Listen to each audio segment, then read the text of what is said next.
प्यारे दोस्तों नमस्ते। मैं सुना रही हूँ शिव पार्वती की अमर कथा।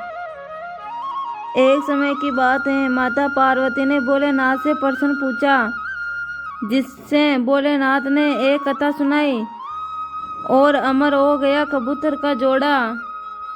उसी अमर कथा से जुड़ी हुई है ये एक पौराणिक कथा। एक दिन नारद मुनि कैलाश पर्वत पर भोलेनाथ से मिलने पहुँचे।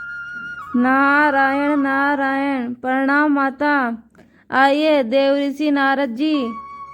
कैसे आना हुआ? माते, मैं तो भगवान शिव और आपके दर्शन करने के लिए आया हूँ, लेकिन महादेव जी दिखाई नहीं दे रहे हैं। वो तो भ्रमण के लिए गए हैं, कुछ ही देर में लौटेंगे। देव ऋषि नारद माता पार्वती से बातें करने लगे। तभी माता पार्वती से पूछा, आप अमर कथा के बारे में जानती हो? माँ बोली, वो कौन सी अमर कथा? मैं तो उसके बारे में कभी नहीं जानती। माते, जब भोलेनाथ आएंगे तब आप उनसे इस बारे में पूछना। अच्छा माते, मैं चलता हूँ। इतना कहकर ही नारद मुनि अंतर्ध्यान हो जाते हैं। माता पार्वती सोच में पड़ जाती हैं कि ऐसी कौन सी अमर कथा है जो स्वामी ने मुझे अब तक भी नहीं बताया। उसी समय भोलेनाथ वहां आ जाते हैं और उनके आते ही माता पार्वती उस बात पर चर्चा करती हैं, प्रभु आपने तो कभी मेरे को अमर कथा के बारे में नहीं बताया। मुझे आज और अभी ही अमर कथा सुननी है। ठीक है देवी, मैं आपको अमर कथा आज ही सुनाता हूँ, पर आपको उसके कुछ नियमों की पालना जरूर करना होगा। अमर कथा के दौरान आपको एक क्षण भी सोना नहीं है। आप बीच बीच में उकार भरते रहना, ताकि मुझे आभास रहे कि आप कथा सुन रही हो, और उस समय मेरे नेत्र बंद रहेंगे। ठीक है स्वामी जी, ऐसा ही करूँगी।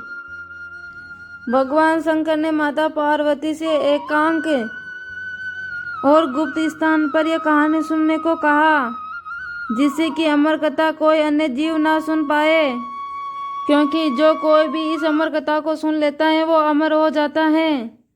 इसके पश्चात शिव जी माता पार्वती को अमर कथा सुनाने के लिए एक गुफा में ले गए। पुराणों में कहा जाता है कि शिव जी ने अपनी अमर कथा सुनाने के लिए, और वो गुफा का नाम था अमरनाथ की गुफा, उसमें भोलेनाथ ने ये कथा सुनाई थी, जिसे हम अमृतु कहते हैं।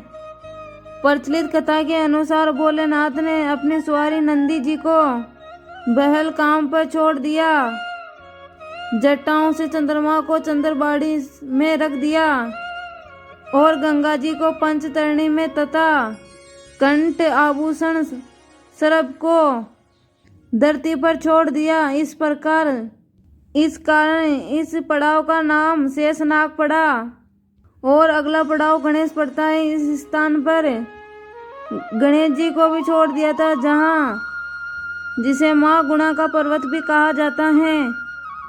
पिसु घाटी में पिसु नामक के कीड़े को त्याग दिया। इसी प्रकार भोलेनाथ ने अपने पांचों जीवनदायिनी को भी अपने शरीर से अलग कर दिया। इस प्रकार माता पार्वती सहित उन्होंने गुप्त गुफा में प्रवेश किया और अमर कथा माता पार्वती को सुनाने लग गए, और कथा सुनाते रहे। कथा सुनते सुनते माता पार्वती को नींद आ गई और वो सो गई। इस बात को शिव जी को पता नहीं चला, और भगवान शिव जी अमर होने की कथा सुनाते रहे। उस समय सफेद कबूतर भोलेनाथ जी की कथा सुन रहे थे और बीच बीच में गुर कर रहे थे। शिव जी को लगा कि माता पार्वती जी कथा सुन रही और बीच में उकार भर रही है। इस तरह कबूतरों ने अमर होने की कथा पूरी सुन ली थी। कथा समाप्त होने पर शिव जी का ध्यान माता पार्वती पे गया, जो वो सो रही थी। अरे देवी पार्वती तो गहरी निद्रा में है, और ये उकार कौन भर रहा था? अचानक नजर जब उन कबूतरों पर पड़ी तो भोलेनाथ क्रोधित हो गए और उनको मारने के लिए आगे बढ़े। मेरे क्रोध से तुम्हें कोई नहीं बचा सकता। तुमको इनका दंड अवश्य मिलेगा। प्रभु मुझे क्षमा कीजिए, हमें अनजाने में ये सब हो गया और हमने आपसे अमर होने की कथा सुन ली है। यदि आप हमें मार दोगे तो आपकी अमर कथा झूठी हो जाएगी। इस पर भगवान भोलेनाथ का गुस्सा शांत हो गया। माता पार्वती बोली, प्रभु इस पर इनका कोई दोष नहीं है। मैंने नियमों का पालन नहीं किया, मैं गहरी निद्रा में सो गई थी, इनकी कोई गलती नहीं है, इसलिए इनको क्षमा कीजिए।